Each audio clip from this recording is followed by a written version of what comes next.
Hi there, this is Adrienne from Ninja Writers.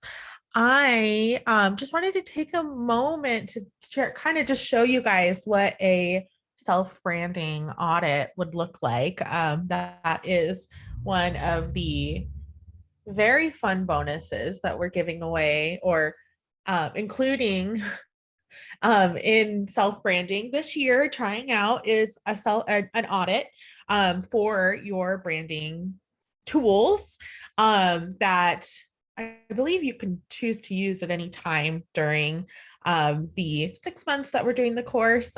So this can be done for your website that you build. It can be done for your Instagram or your Facebook group or your Medium or your brand board or anything of the sort. And basically, it would just be me getting on a call and looking through your material. You would give me your material, maybe a little bit about your genre, your niche, I guess would be more appropriate, and maybe your competitors if you have those handy. And I would just get on a call and kind of critique it for you if I've got any ideas for how you might improve something, or if I can see that maybe there's a little tweak that could be made there. I will usually just go ahead and do that. I'll make a copy so that your original is not touched. But you'll have my tweak to look at as well that you're welcome to use. And it usually probably would come around to be about 15 to 30 minutes long.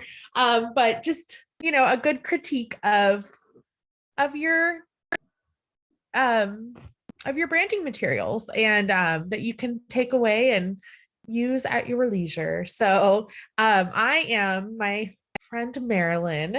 Let me take a look at her branding board. And this is actually a rebrand for her because she was in the self-branding the first time I taught it. And she's just found that since she first created her brand board, she needed something that maybe was a little more serious, or maybe a little more subdued, or just matched more of her brand. Now that she's done all this branding work, she's really starting to discover her brand and discover herself. And I think that's fabulous. I think that doing all this branding work has really helped her figure out what her niche is and how she can really fit into that. And she's found that as a result, she thinks that she might need to tone down her colors a little bit, shift them a little bit.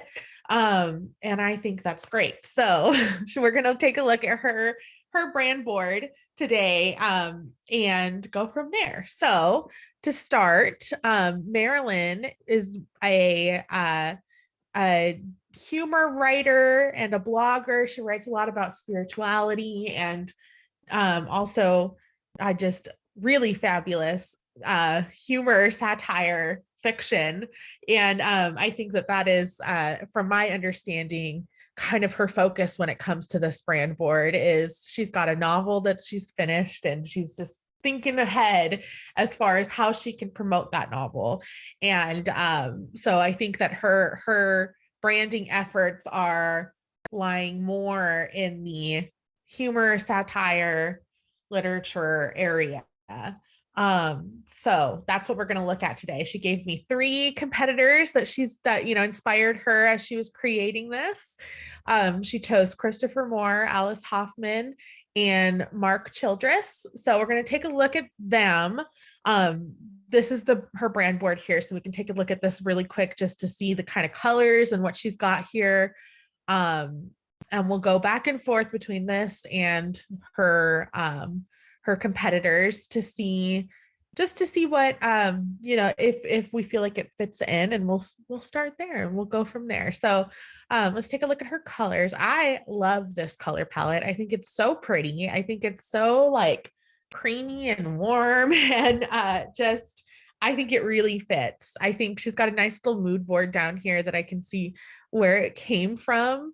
I love that she was going for more of the maroon rather than the like bright cherry reds. I think that that's going to go a long way. I know that that's I think part of the shift that she made in her brand board the second time around was away from these kind of um, very bright colors into these more like maroon and turquoise and those colors, which I think is, I really like it. I'm a very big fan of this color palette. I think it just works really, really well. But let's also see and make sure that we think it works with her competitors. So let's take a look at Christopher Moore. So his website is fairly simple. This is often the case. I think it's even more often the case when you have authors like Christopher Moore, whose book covers are often very, very bright and colorful and kind of over the top. Right? You don't want your website to overshadow your books. Your websites are supposed to sell your book, right? And when we as viewers, right, go to an author website, if you've ever gone to one, it's not, this is not something that we often go to, but anymore, but it is a strong tool. And I think this is the same for like an Instagram or a Facebook or a Twitter or anything else, right? Our eyes are looking for color first, right? So what Christopher Moore is doing right here is that, the background of his website is definitely appealing to it's definitely making this bright, colorful book cover pop out. So that's good. I'm seeing lots of gray and like maybe even a charcoal gray here. Not a lot of color. There's a little line of color at the top here, this red color here. So mostly heavy on the black and the gray and the whites with, the tiniest little right here too pop of a color. So that, would be something that I think, Marilyn, you might want to keep in mind as you are using your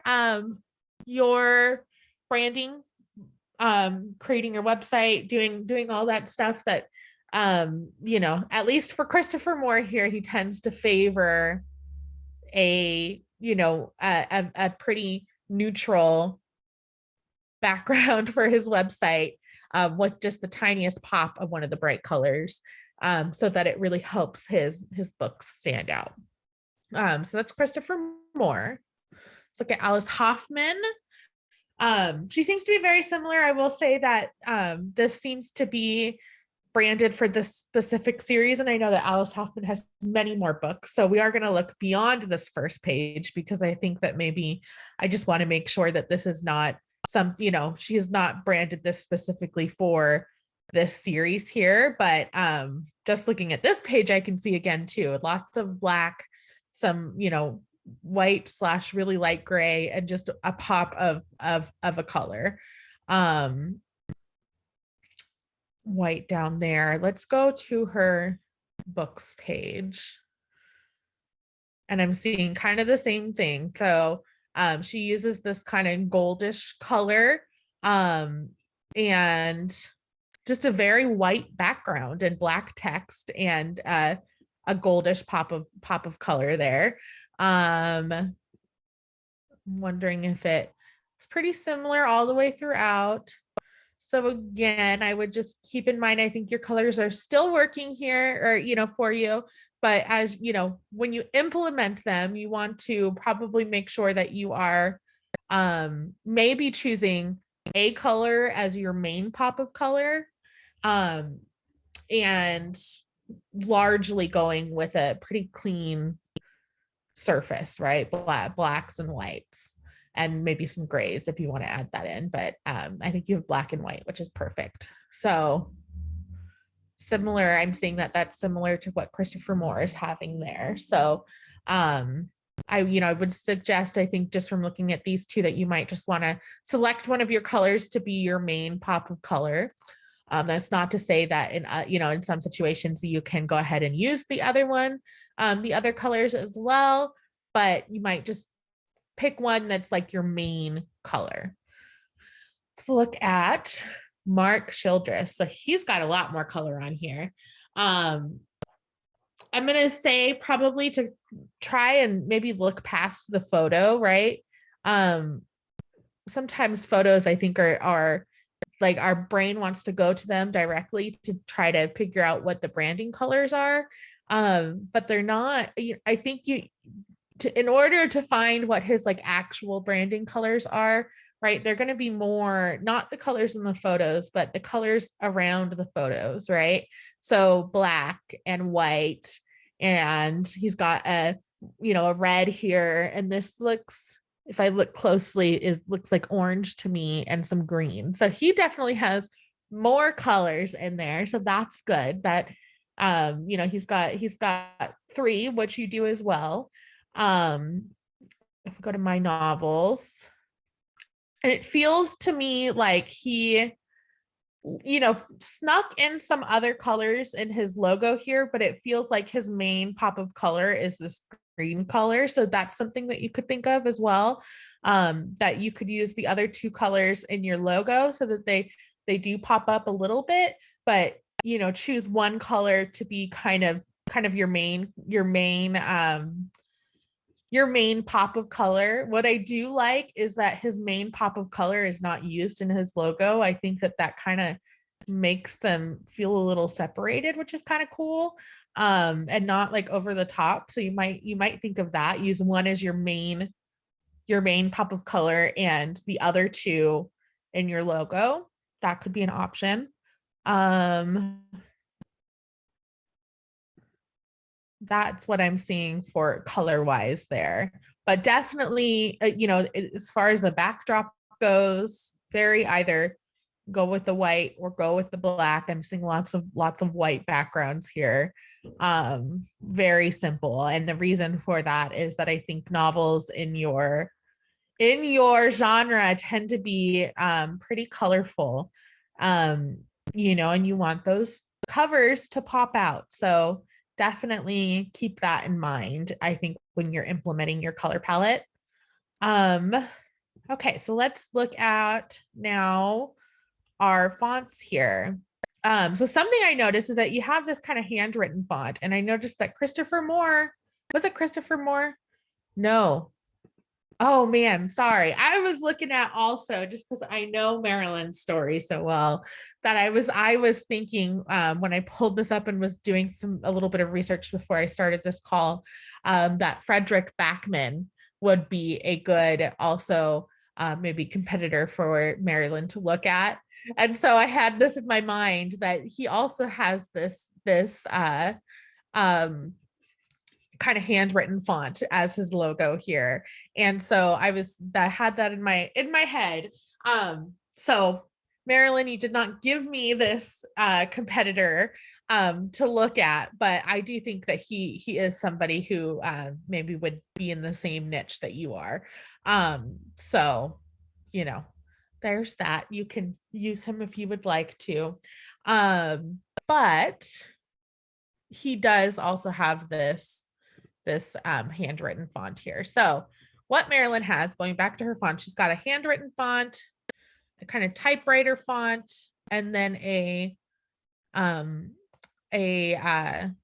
serif font. So let's look at what we're seeing on the websites here. So Christopher Moore has kind of a decorative font, which a handwritten font I think could fit into decorative sometimes. So I would consider it a decorative font as well. But he's got kind of more of a decorative font, I think, a sans serif decorative font maybe, for his name there. And then I'm seeing in his blog, like his body text and in his subheads, he's got a sans serif. So that's good. You've got I think the quicksand font is good to use. That seems to match, at least for what Christopher Moore has going on. Let's look at Alice Hoffman. Alice Hoffman is pretty strong with it looks like maybe even is using, oh no, there's a different one right there. She's got mostly sans serif, and then it looks like her header is a serif font here. So it's got the little feet. So sans serif with the mix of a serif, which you also have on there. This is also technically, I would say, a decorative serif. So that's something to think about there. If we go to Mark Childress, let's go to his About Me page here. He's got a pretty simple sans serif for his logo and header. He's got a serif font for his header there, and then a sans serif. So it seems to me from looking at least two of the three here that font wise, they're pretty simple. So that might not be an area that you can get really crazy in as far as or have a lot of fun in. You can, by adding font, colors to your fonts and stuff, but it seems to me like they have a tendency to use mostly sans serif with like a serif heading. So I would say definitely, I think that these two could work. You maybe might consider, I think that the Lumios typewriter is probably okay, but you might even consider just a less decorative serif font. I think that I probably, just because I'm not seeing a lot of decorative fonts on these websites, that I would maybe choose between one of these. And whichever one you choose between, that one's going to be your header, and the other one will like your main head, what you would use for your logo and stuff. And the other one I think would need to be maybe a cleaner sans serif font. I think that's what I'm seeing on these three. There's the fonts are pretty clean on there. I think there is room for a decorative font. I think not so much for two decorative fonts here. And I think also that I feel a little bit like these two fonts are kind of competing with each other a little too much. And I would fear that it would make it it's like a little too chaotic. So I think just choose one of these fonts and make the other one just a simpler serif font. So serif is the one with the feet. Okay, so that is colors and fonts. And so now we're going to look at her logos. And so she's got a logo up here, but she also has some logos down here. I really like this one. I think it's so fun. That one is nice. She's got this owl that I know is carried over from her previous brand board. So she's trying to work that in some way still. She's also, Sacred Foolishness is the name of her blog. Let's see.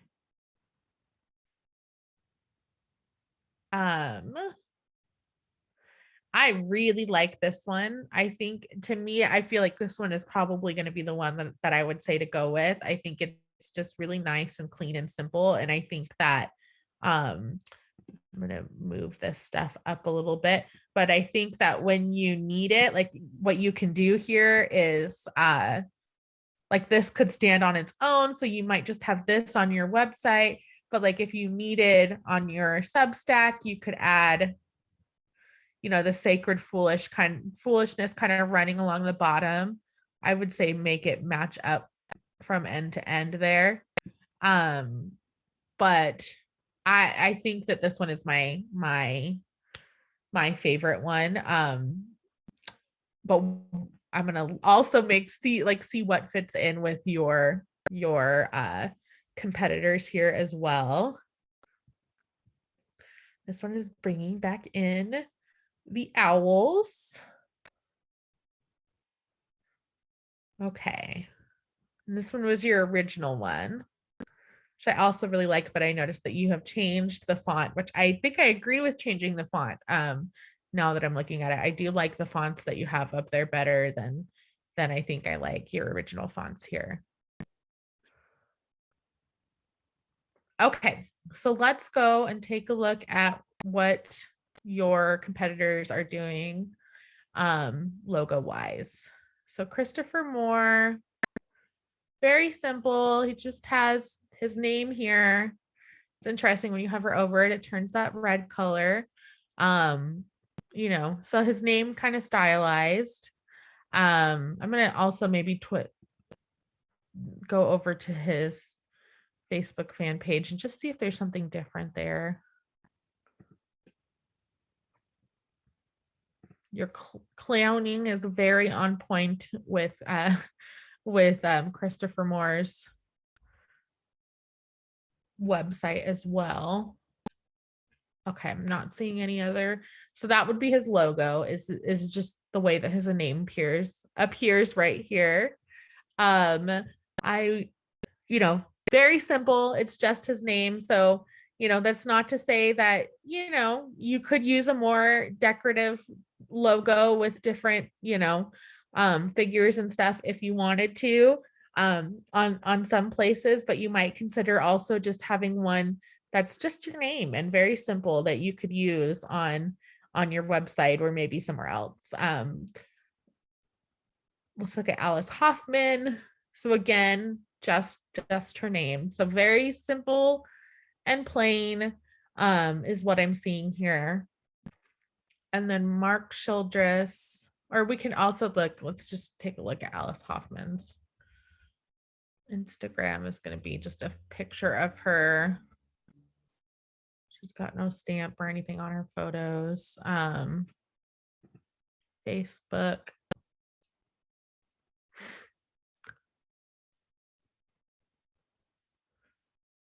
Just a photo. And Twitter. Also just a photo here. So yeah, so her font here, logo here would be just the way that her name shows up here at the top. And then Mark Childress, this is very interesting to me that his logo is not his name. It's just Crazy in Alabama, which I'm not sure if that is a novel or if it's the name of, maybe he's got, runs a blog on here. It doesn't look like he does. So I'm wondering about that. That's interesting to me. I probably would not go for that. I guess you probably could. I mean, you could do that on your, I think you would maybe do this more in line for maybe your Substack, or if you start a Sacred Foolishness publication on Medium, you could do that there and put Sacred Foolishness on the top and then Marilyn Flower smaller on the bottom. But on a website, you're probably going to do Marilyn Flower and then maybe Sacred Foolishness on the bottom there. But yeah, also just very simple is what I'm seeing here. I'm also seeing that all three of these, the font that they have their logo in, their name in here, is just a very simple sans serif font. So with their pop of color, so whatever color you choose to be like your pop of color, but it seems to be just very simple. I'm just going to click around and just make sure. Sometimes if you go to their newsletter, you might see something there. Visit the newsletter archive. Oh, here we go. So this, something that might be a little logo there. Sometimes if they have a newsletter, you might see something similar, more logo-like on there as well, which I am seeing here for Alice Hoffman. She's got a very cute puppy.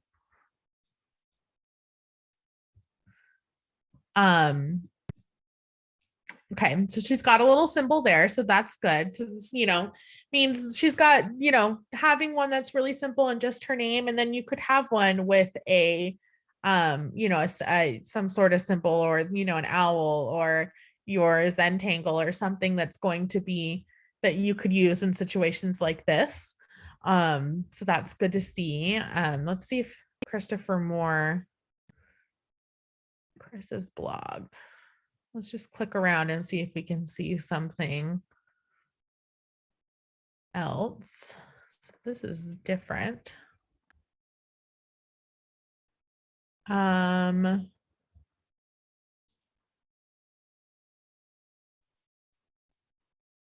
Just looking around, let's see if we can find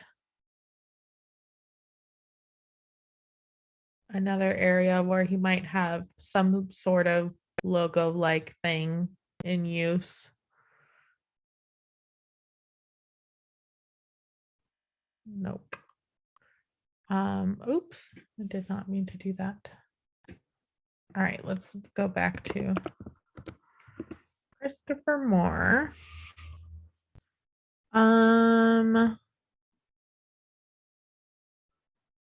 Chris's picks.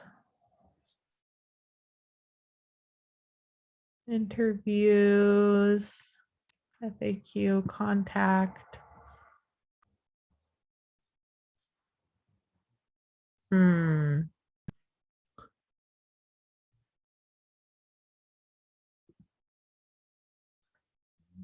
Yeah, he's pretty simple. So it seems to be just this, which is okay.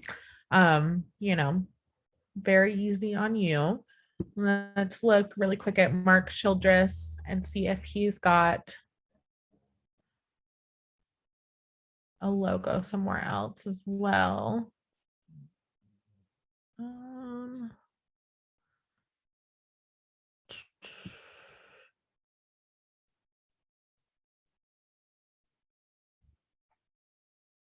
Not seeing anything really. Okay, so he just has this for you to look at and work with, but Alice Hoffman does have something else, another logo that has, you know, a little symbol next to it. So that means that there is some wiggle room to work with there. So I would say, if we're looking at your website here or your logos here, I think that they're in line. I personally, I think this one is my favorite. I also really like this one. But I'm wondering if the I'm seeing more of a seriousness across these three across their websites, which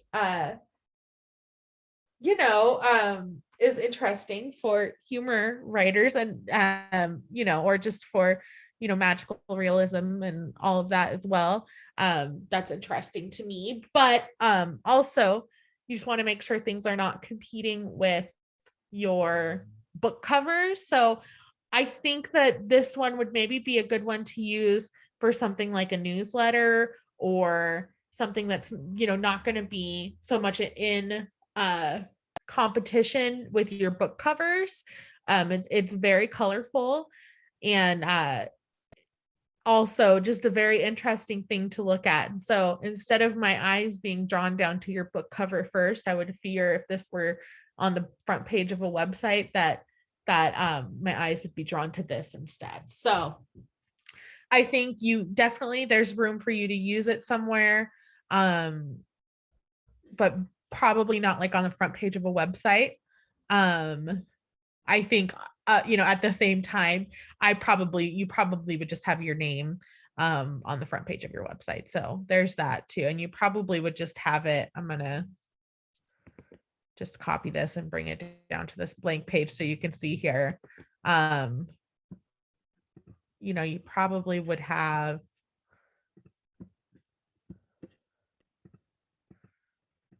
on your website, on the front page, on the first page of your website. Oops. Okay, you've got layers here. Smart.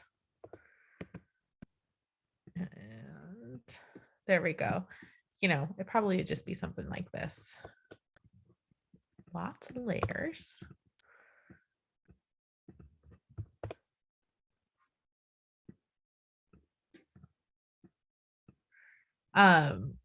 That you could play with there, and you could probably maybe even get away with, I think, adding the sacred foolishness down here. Oops. Okay, ungroup.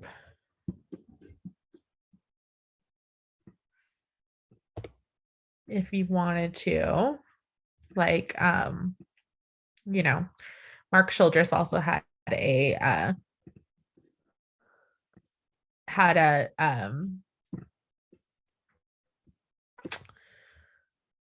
a tagline underneath his. So I think that could work also if you wanted to. So something really simple like this that you have on hand, I think would be good. And then I think that I personally, I think I really like this one. I think you could, use, I think any of these though that you have are pretty good. But I think that you could use this one or this one, maybe more for your Substack, for, I would say, places where, you would not have your book covers. So something really simple for your website. You could get a little more creative and fun for your Substack, for your newsletter, for your Medium publication, and in those areas. And that's where you would use one of these more elaborate logos that I just think they are very beautiful. But that would be my suggestion there. So my main suggestions were to, let's go back up to our brand board here, to as it goes with your colors, that I love the color palette. I probably would choose one color as like your main color. And I think it could be any of these three. I think I saw, a good variety across that, these would fit in. I think what the important thing that I saw was that they had mostly, it would be like mostly black and white with one pop of color, right? So choose a pop of color. If you want to incorporate one of the other colors, you could probably incorporate them in your name, as your name, when your name appears on your website at the top of the website, similar to what Mark Childress did. And then with fonts, I think, again, I think I would choose just one or the other. And then I think I would make the other one, just a more simpler serif font. So serif is the ones with the feet.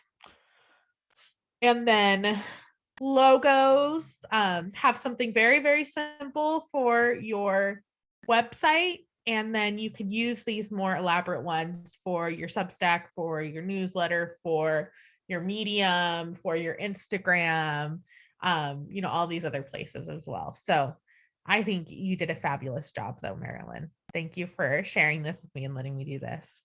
All right, you guys, that's it. That's what an audit would entail. So yeah, have a good day.